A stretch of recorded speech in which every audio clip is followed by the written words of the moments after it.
can look long and hard for the historic marker, He was actually called the Houdini of the time. but your search would be a fruitless endeavor. He was definitely my idea of a showman for that time especially. 9th and Grace Streets at Capitol Square Absolutely. I think he became sort of a folk hero. just happens to be the site of one of the most thrilling and least known chapters in Richmond's storied history. It was a tremendous spectacle with over 5,000 people. June 14th, 1918, author Donna Deacon says one man captivates the masses below. Looking like he's falling a couple of times too. That even made it even more of a kind of moment. Bill Strother, a wiry 21-year-old, attempts to scale the gleaming new Hotel Richmond. I'm not sure I could have looked at it. 10 stories, He just did it with his own bare hands and his regular shoes on his feet. no rope, no net, and no fear. He said the key was not to look down, obviously. The key was not to look down. After 30 minutes, Strother reaches the top. I'm not sure it was guts. I think you just had to be sort of crazy. I mean, Deacon says the big-hearted North Carolina native scaled the hotel for philanthropic reasons. I think he thoroughly enjoyed it. Strother was collecting money for U.S. soldiers fighting in World War I. He raised $1,000 that night. A century after his high-flying fundraiser, Daredevil doesn't even describe him in my book.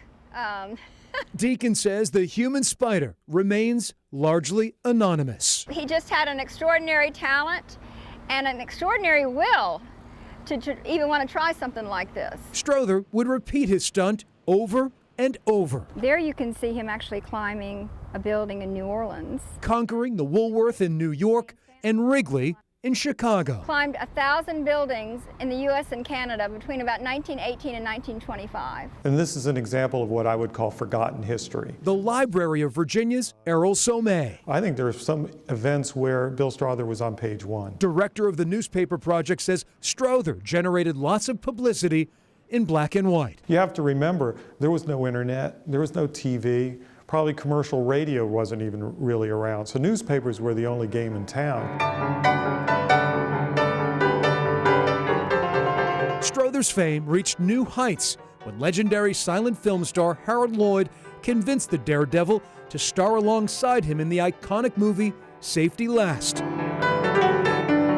playing Lloyd's sidekick, Limpy Bill. He was a master at what he did. But what moviegoers did not know, Strother also served as Lloyd's stunt double. It was Bill climbing, but dressed as Harold Lloyd. It would be Strother's one and only movie credit. After the film came out, he was actually doing some promotions for the film, climbing at theaters. It's beginning to look a lot like Christmas.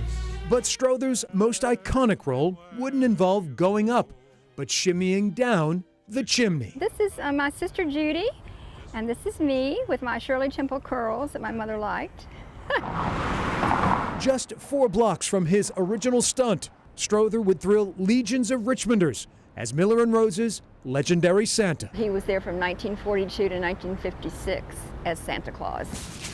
The Saturday Evening Post even claimed Strother's St. Nick commanded $1,000 a week. Beautiful Santa Claus, don't you think? Donna Deacon says Strother set the bar high for all department store Santas. He changed the whole face of not only the Santa tradition here, but all over the country. Donna hopes the biography she penned will help shed light on this dynamic figure. To me, Bill is sort of like an onion, somebody that you would just pull layer after layer after layer.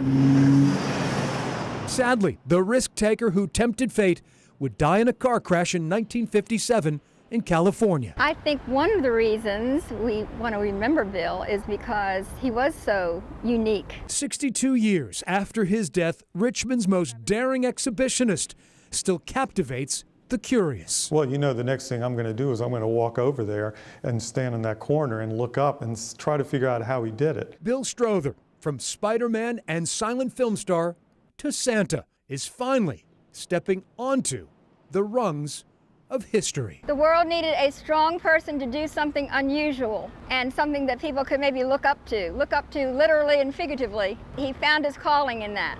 Before he died, Bill Strother and his wife ran a small bed and breakfast called the Strother House in Petersburg. Now, as for author Donna Deakins, she made a startling discovery during her research. Donna Strother Deakins learned she is a distant cousin of Bill Strother. Now, you may recognize Donna. She was Miller & Rhodes' famous snow queen from the early 70s through the 1980s. I'm Greg McQuaid, CBS 6 News.